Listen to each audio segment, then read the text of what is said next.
Sir Silva. අර අපේ crime එකේ ෆොටෝ එකක් නිමාඩු ගෙපින්දා අරසට මං කිව්වේ අනාමුරේ ඔව් ඇත්ත රාජාද? නෑ සර් අර ලොකුවම එහෙනම් වැඩේ පුළුවන් ද බැරි කියලා දැනගෙන ඉන්න බෑ. එන්න කියනවා කියලා. හරි සර් හරි ඉතින් මොකද ඔය අර මේ එළිය අකුණු ගහනවා වගේ පේන්නේ. මේ වයර් ෂෝට් ඇද පොලිසියේ. නෑ නෑ සර් ආපු කොල්ලා වැඩ අර උදේ ගෙන ආපු කොල්ලා වත්තේ උගේ ෆොටෝ දෙක තුනක් ගහන්න කිව්වා හොඳ ෆොටෝ දෙක තුන ෆොටෝ ෂූට් එකක්ම කරනවාද කොහෙද? එන්න කියනවා. හරි සර් හරි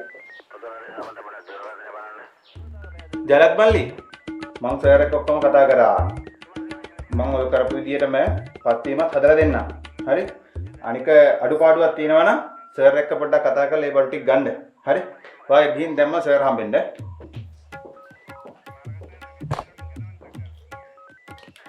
A few moments later. Jayalath නේද? ජයලත් මට දැන් වාට කතා කරන්න වෙලාවක් නැහැ. හදිසි මර්ඩර් කේස් එකක් ඇවිල්ලා තියෙන අපි එතනට යන්න ඕන ඉක්මනට. වාට ලෑස්ති වෙන්න එතනට යන්න.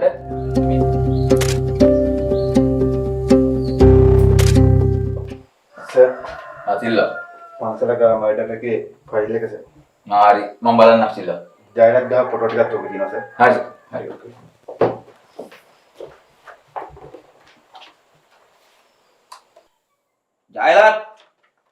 ජයලත් මොනවාද අයිසේ මේ අරන් තියෙන ෆොටෝ? දැන් කවුද මේ මිනිහ පස්සට මලක් ගැහුවේ? මේවා ක්‍රයිම් ෆයිල් එකකට දාන්න පුළුවන්ද?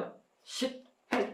සරුත් මේ මොනවා අහනවද මන්දා පරාටයක් වගේ තිබ්බ එකට ටච් අප් එකක් දාලා මලක් ගහලා ගත්ත හින්දායි ඔයින් ගිහිල්ලා තියෙන්නේ. සර්ටත් ඔය තුවාලේ තිබ්බනම් මදිද ඈ අනික සර්ට පුකේහිලා ගූ කාණ්ඩද මං අහන්නේ මල විකාර මං